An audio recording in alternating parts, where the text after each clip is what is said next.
Welcome to a very special episode of Stories from the NNI. I'm Lisa Friedersdorf, Director of the National Nanotechnology Coordination Office, or perhaps the former Director of the National Nanotechnology Coordination Office by the time you listen to this podcast.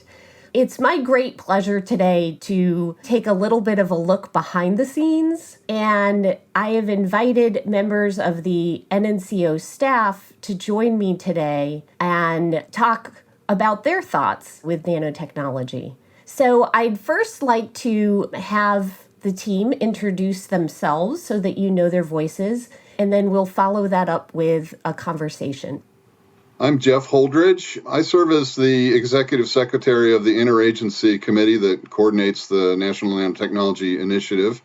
Maybe more importantly for today's discussion, I've been involved in supporting the NNI since it was a proposal in 1999, so I have some historical perspective on what's been going on in the NNI since its inception. Hi, everyone. Thanks, Lisa, for having me. I'm Patrice Pages. I'm in charge of communications at NNCO, and I work with everyone when it comes to communications. So I'm very excited to be here. Thank you. Hello, I'm Rima Bjorklund. I'm an environmental scientist and I support the NNI's Environmental Health and Safety Research Coordination. I have worked at the NNCO since 2016.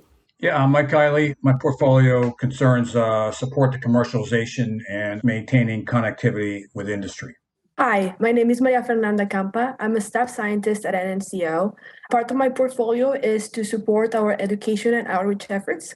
I also support our Water Nanotechnologies Interest Group and our planning groups for the National Nanotechnology Challenges. My background is very interdisciplinary. I got my PhD in energy science and engineering, studying the environmental impacts of oil and gas extraction.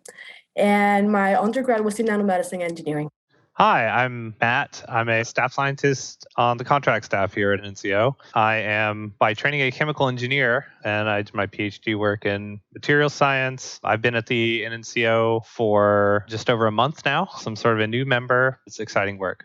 Hi, my name is Jewel Beeman, and I'm the Executive Assistant and Meetings Coordinator in the NNCO, and I've been here since 2012.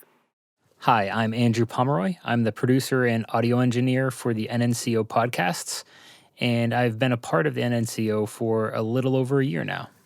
Well, thank you all for being here. I'm really excited about this conversation. We all bring different perspectives to the support we give to the NNI, and I'm just really glad to share with our listeners your thoughts and things that get you excited. So I'd really love this to be a conversation, and we'll see where things go.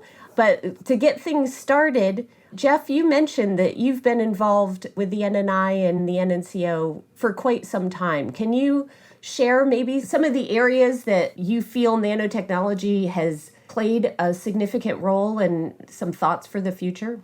Sure, thanks. Well, we did a series of workshops right at the beginning of the NNI in 2002 through 2004, trying to set research agendas for what were called then grand challenges.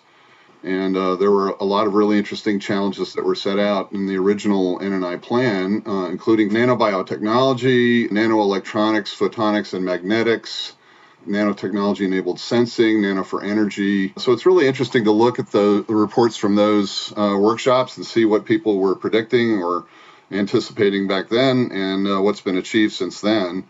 I was looking this morning particularly at the electronics, magnetics, and photonics report, and there's been just tremendous progress in this area since the inception of the NNI. And not all of it is directly tied to the NNI, but this is all part of a broad community of nanotechnology research around the world, frankly, that's moved this field so far forward since 2001. Now we're operating at 10 nanometer manufacturing node, and the chips don't run so hot because of a lot of really clever nanoengineering. One company is routinely manufacturing at 5 nanometers. They're heading toward 3 nanometers by the end of 2022. Really, the idea of 3D integration was just kind of a star in people's eyes back then. But now we have one American company that's manufacturing flash memory at 176 layers. So there's been a dramatic impact of all of this advances in nanotechnology on our everyday lives, the phones that we carry in our pocket, get better and better every year because of these amazing advances in nanotechnology. I'm really excited about the future, particularly in data storage. So there was a paper published by George Church in 2012 about DNA data storage, and now there are, commercial projects underway where we're looking at potentially storing an exabyte in a cubic millimeter of DNA, and this is going to last for 500 years. Whereas all of our modern digital data storage media are very friable. The idea of an archival media that also has just incredibly high density is very exciting to me for the future. I think nanoelectronics is a great example. So, Patrice. So I'd like to highlight three things that I noticed during the time I've been working for an NCO. The first thing is nanotechnology these days is touching pretty much every scientific field, whether it's biology, medicine, physics, chemistry, the environmental sciences. In all these areas of research, scientists and engineers solve many problems by looking at nanomaterials, nanoparticles, nanostructures. So that's the first thing I noticed. The second one is if you look at big challenges our society faces, whether they're diseases like cancer or infectious diseases or renewable sources of energy, faster computers, nanotechnology is part of the solution. And will keep being part of the solution. For example, nanomaterials are being studied to enable quantum computers, which promise to be faster than current computers for certain applications. And another example is the COVID-19 pandemic, with mRNA vaccines that use lipid nanoparticles to deliver mRNA and prep the immune system against COVID-19. So that's another thing I noticed. And the third one is the enthusiasm of the scientists and engineers who are pursuing research in nanotechnology and their excitement for the future. For 3.5 years now, as part of our weekly podcast series, Lisa, you've been interviewing many scientists, engineers, entrepreneurs, and in every episode, their excitement and enthusiasm is palpable. They're all excited about nanotechnology and how it's solving major scientific solutions and societal issues. I mention this because I think it's important for people listening to this podcast to realize that when it comes to solving societal issues, and as I said, infectious diseases, climate change, water purification, nanotechnology is part of the solution. So these are the three things I noticed, and I hope our listeners will get as excited as we are all here in this office about the role of nanotechnology in solving issues that have an impact in our society and our daily lives. Thanks, Patrice. And I want to pick up that thread a little bit with Maria Fernanda. You've been supporting a lot of the efforts as we consider potential areas for the national nanotechnology challenges that we introduced in the most recent strategic plan. And the intent is to mobilize the community and get excited and help address some of the issues that Patrice just laid out. What are your thoughts about where nanotechnology can have a big impact on challenges like that? That's a great question. And I actually been thinking about this for a while. I think, and I at least personally would want to see the biggest impact in the energy, water, food nexus. Those are like three big things that will impact our generation and have the biggest societal outcome because it impacts everyone, right? And they're so interconnected. So we know that climate change is affecting our water and our food. And that causes more energy to be needed to extract clean water and to produce more food to feed everyone. So I think a synergistic revolution of producing cleaner energy that's not dependent on carbon, new technologies to get clean water without, again, overusing energy, and better technologies to produce more resilient crops would be, I think, the biggest impact that nanotechnology could have in the upcoming years. And I think we're seeing so many advancements in all of those areas that I think that there's real promise to have a significant impact there. Exactly. It's already happening. Yep. So Rima, you have over the past, several months and maybe longer been working across the interagency and with the nanotechnology, environmental health and safety community to share stories and information about some of the lessons we've learned and things that we know in the area of environmental health and safety of nanotechnology. Can you share a little bit some of the key findings that you've heard from the experts and across the community about where nanotechnology, EHS knowledge has grown?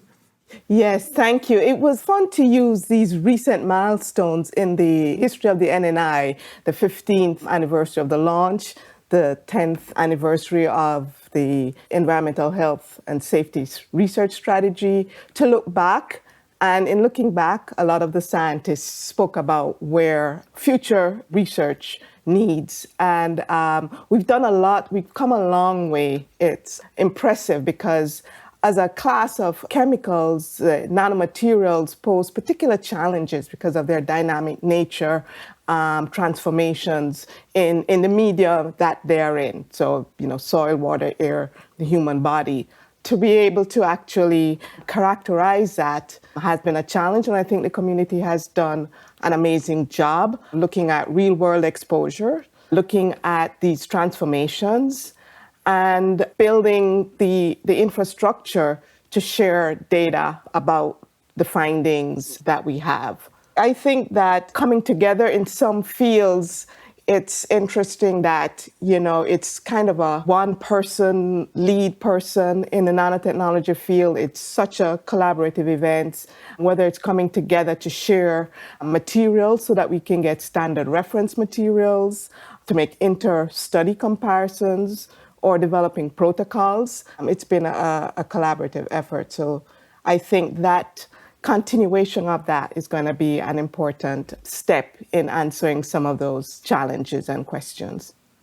So, Mike, you have really the pulse of the nanotechnology industry in the US and worldwide. So you have a slightly different perspective. Can you share your thoughts on nanotechnology?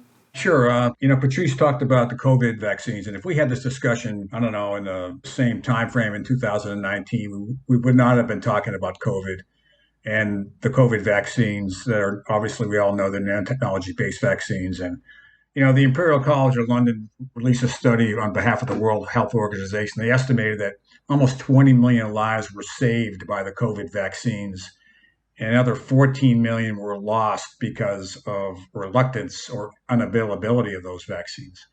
And they think that both those numbers, the nearly 20 million and the nearly 14 million, are significantly undercounted just by comorbidities and other things like that. So, occasionally I'll hear something about nanotechnology has never, made an impact in the marketplace or in anybody's lives or whatever. And outside of the obvious, well, if you have a phone in your pocket question, you can't even quantify. There's not even a word to describe the impact the vaccines have had across global health and the global economy. Any word that I know falls short. So that's a huge takeaway for me. As Jeff has mentioned, as Patrice mentioned, and Rima and Martha, that there's so much going on and so much has gone on. The interagency is starting to look at climate change quite appropriately, but there are nanotechnology enabled things in the marketplace used right now to mitigate the lack of attention to climate change that has happened over the last, 20, 40, 60, 80 years. Mitigating technologies for contaminated water and soil, agriculture, air sensors, all sorts of things. Matt, what are areas of nanotechnology that particularly interest you? So the areas that particularly interest me are in the nanomaterial space, particularly like surfaces and sensors and medicine, energy, agriculture, environment, space, like these sorts of applications that nanotechnology can really have a big impact on.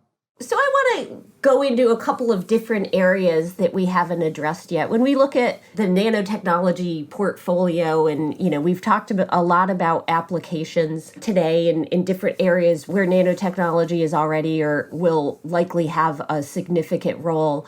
I'd like to maybe share some thoughts on infrastructure and, an ecosystem. And I'm going to start with Mike and then move to Maria Fernanda and then get other people's thoughts. But when, Mike, you look at the ecosystem and the infrastructure required for the business community, what are some thoughts you'd like to share about the nanotechnology ecosystem from that perspective? Well, sure. There's an organization or a collective called the National Nanotechnology Coordinated Infrastructure. And that's a group of hubs and nodes funded by the National Science Foundation that are, in my non-scientific description, are a national asset. They're located almost all over the country.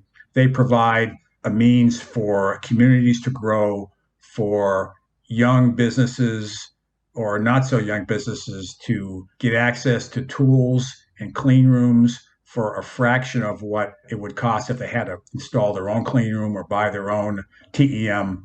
And besides just the physical space of a clean room and a room with a bunch of scientific gadgets in it, these hubs bring people together.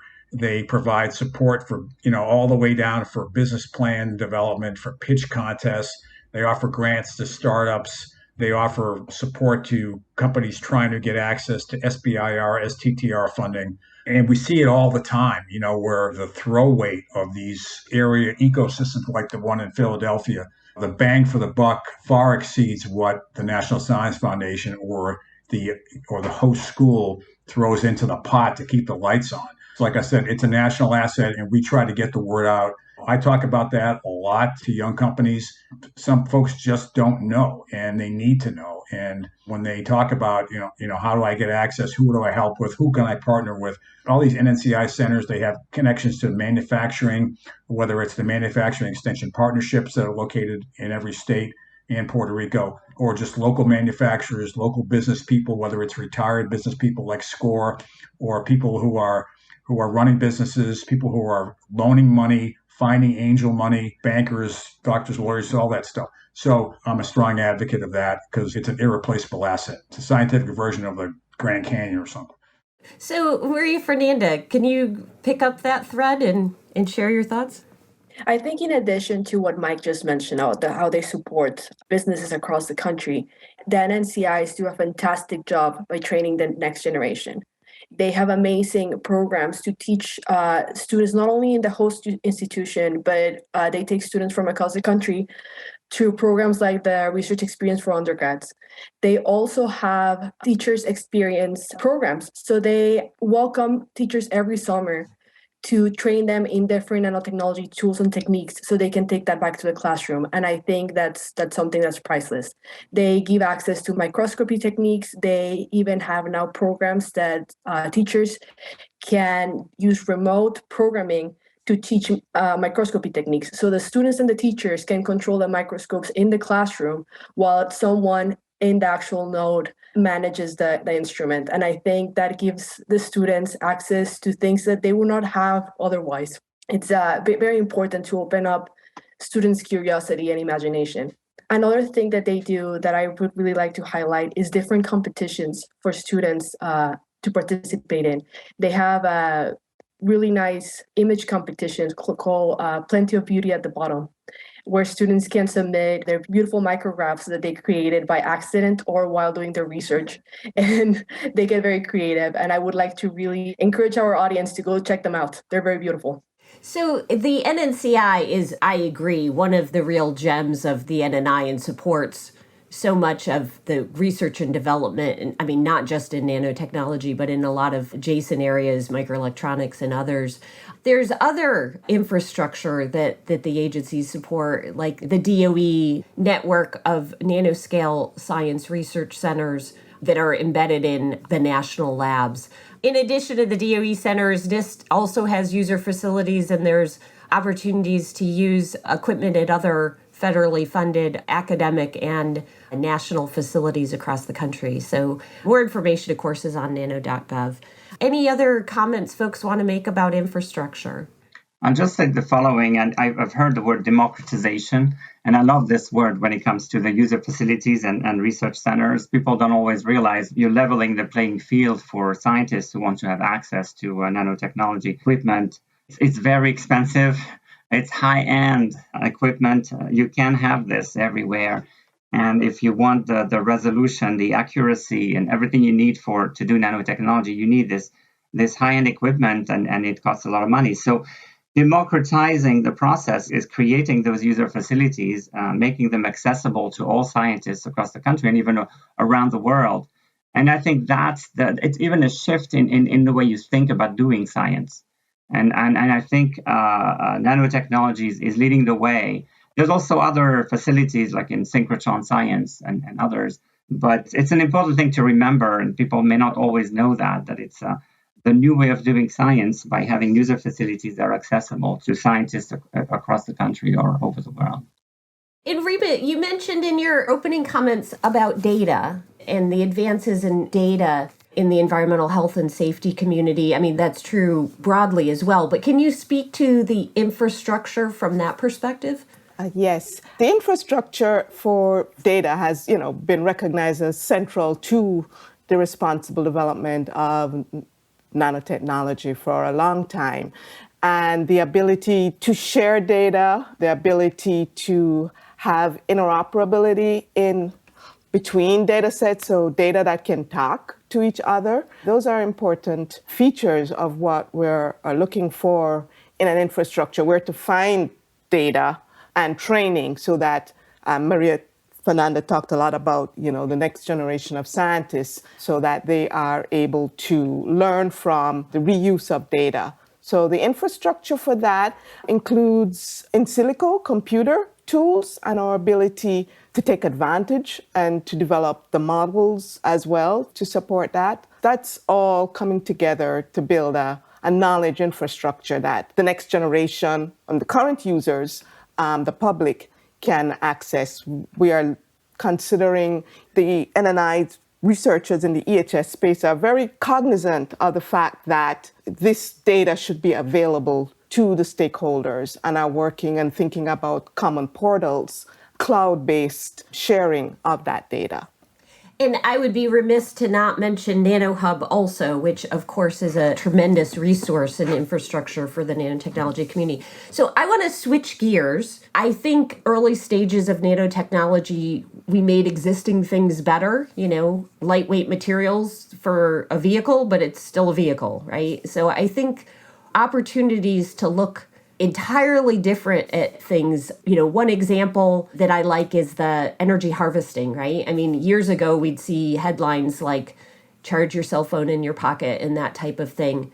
I think that the opportunity, again, to reduce the energy burden by harvesting energy from motion or thermal gradients or however, I think is exciting. There's a program, I think it's an ARPA-E program, that's looking at individualized heating and cooling through a t-shirt.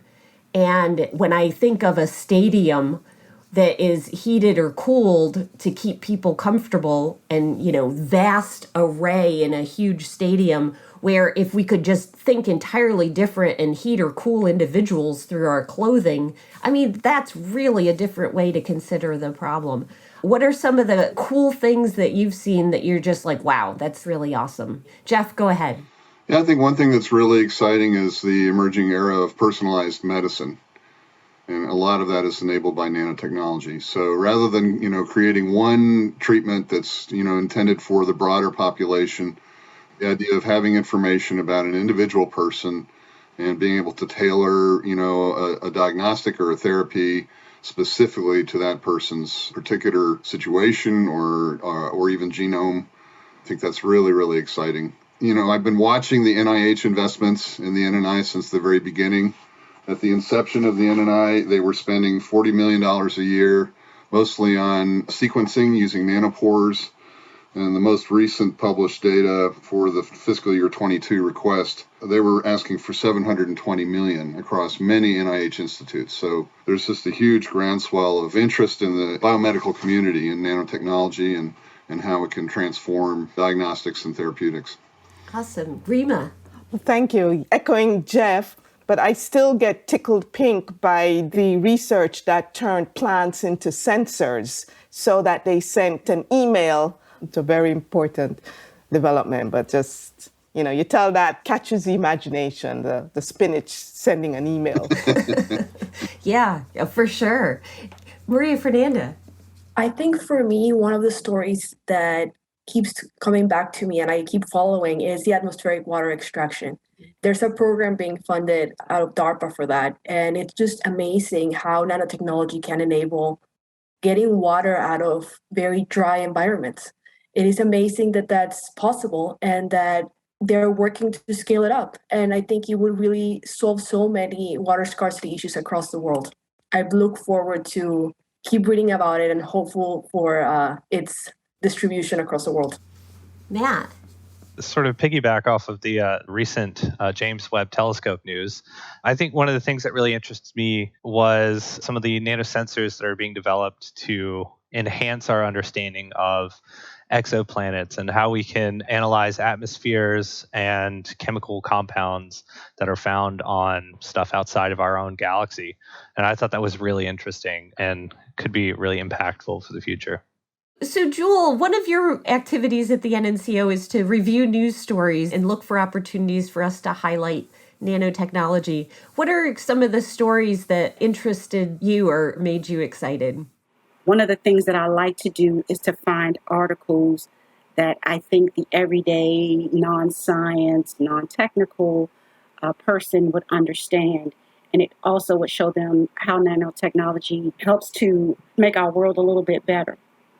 One of the articles that stands out for me is some research that I saw done a few years ago, and it was at Washington State University. And they were creating nanocrystals that they used to coat flower buds so that it would protect cherries and apples and other fruit from frost damage in the spring when the temperature fluctuates. The work that they were doing was environmentally safe. They were having great results. And it was just really, really amazing work. And I think those are things that people who don't follow science would understand. Andrew, you've been producing these podcasts for some time now, and you've heard a lot of stories from the NNI and Nano Matters and Nano Entrepreneurship podcasts. What are some of the stories that stand out to you as you think back over that time? So since my background is in audio production, before I started producing these podcasts, I really only had a surface level understanding of nanotechnology. So since then, I've just been completely immersed in nanotechnology information. And since it's such a broad field, it's very difficult to nail down a favorite. Every time we recorded a new guest, I'm just sitting there listening to these people tell us about this incredible work that they're doing. And as the conversation goes on, just hearing them get more and more excited about it is just truly inspiring. It's funny, each week I'd be completely blown away by the work that particular guest does, and then the next week, just same thing, just be astounded all over again. I remember when I heard about the possibility of smart bandages and biosensors, and I just thought that sounded so futuristic and incredible. After learning about the vast variety of applications using nanotechnology, for me personally, I'm drawn to the applications dealing with the challenges of climate change, whether that be the use of nanotechnology in renewable energy or monitoring plant health with nanosensors. So one of the stories recently that I saw that I thought was pretty interesting was about the self-sacrificing metals, aluminum, I believe, that could create hydrogen from any water-based liquid and fuel an autonomous vehicle while it consumes itself. I thought that was pretty ingenious. So, Mike, what do people not know? Is there anything in particular that you've seen that you think is not widely known? Well, I think there's less known than is not known to both the general public and even the community that's mixed up with nanotechnology. I'm kind of a hype cycle guy, and nano has gone up and down over the hype cycle, and I'm really interested to see what really develops as graphene becomes more and more pervasive across a myriad number of uses. For those of you who don't know, actually very few listeners would actually know this, because Lisa used to have a picture in her office of a ear of corn with a graphene sensor attached to it. And I would joke to her that, yeah, that's great, but that ear of corn costs $80, because graphene, 5 years ago was besides being the wonder material, it was one of the more expensive things on the planet. And now there are so many companies working in graphene, both in the U.S. and offshore, that it's becoming pervasive. However, it's nowhere near achieving the potential, even as someone non-scientific as me can see. And someone who has scientific insight could probably, by a factor of 100, extrapolate potential uses for graphene in the marketplace and in society.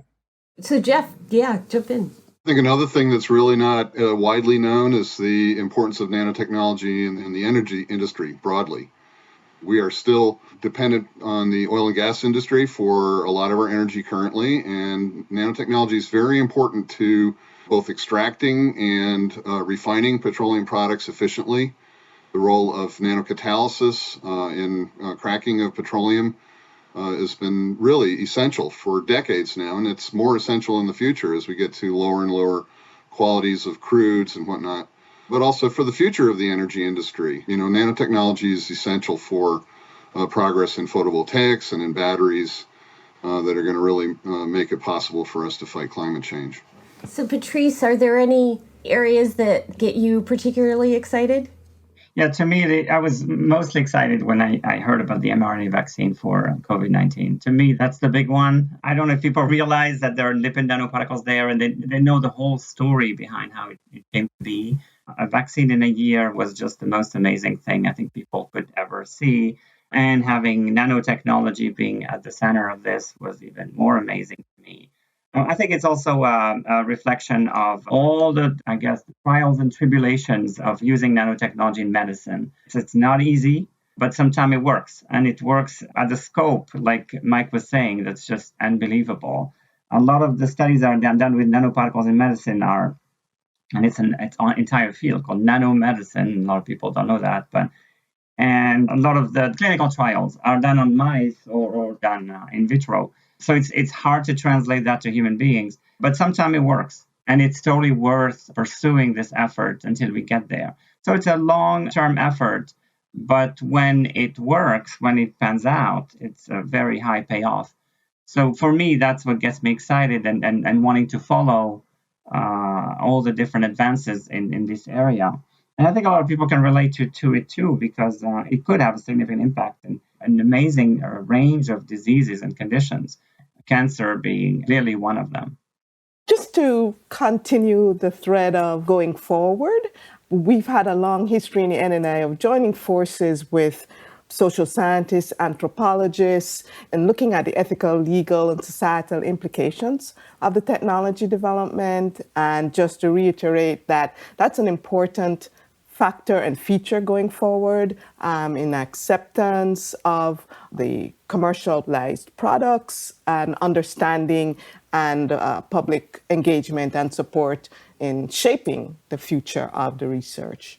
I'd say that when I look back and I've been involved in nanotechnology really since the early 90s, in even my graduate work, there's some things that strike me. I mean, of course, all of the examples and the cool science and the applications and multifunctional materials, and I mean, there's just so much. But I think that one of the things that stands out to me is the community. And, I remember when you were really discouraged from working out of your department. And for academics trying to get tenure, it was really problematic if you had a collaborator that was not in your department. And it was seen as somehow, diluting your expertise. And I think that is one area, in addition to what Rima said, which was, proactively looking at environmental health and safety and ethical, legal, and societal implications along with the development of applications.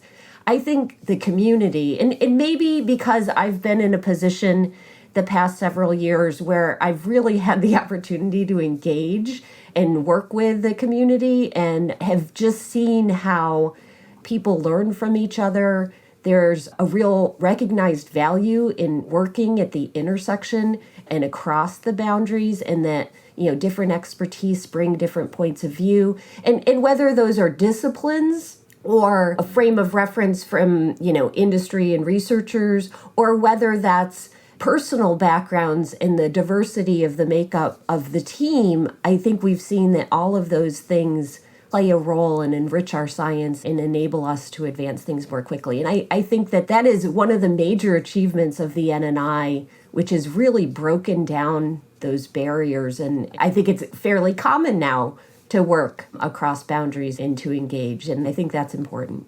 Yeah, so I could follow on that a little bit. I think that the NNI has affected the research culture, very broadly, not just the nanotechnology community, but, across science and engineering to, make it a valued thing to do interdisciplinary research and to put value in looking proactively at the societal implications of emerging technologies. I agree. The NNI has provided the structure for research, for commercialization, but all that stuff starts with people in a garage, in a lab, in an accelerator, trying to figure out, okay, this is a great idea. Now, will anybody trade us their money for this, right? Will anybody buy this, right? So, we've seen companies that have gone from being SBIR companies getting $99,000 grants and $450,000 phase twos that are now worth over $1 billion. And it's not just one. There's a bunch of them. And there's a bunch more, an order of magnitude more than that are worth in the hundreds of millions of dollars. Companies have gone public.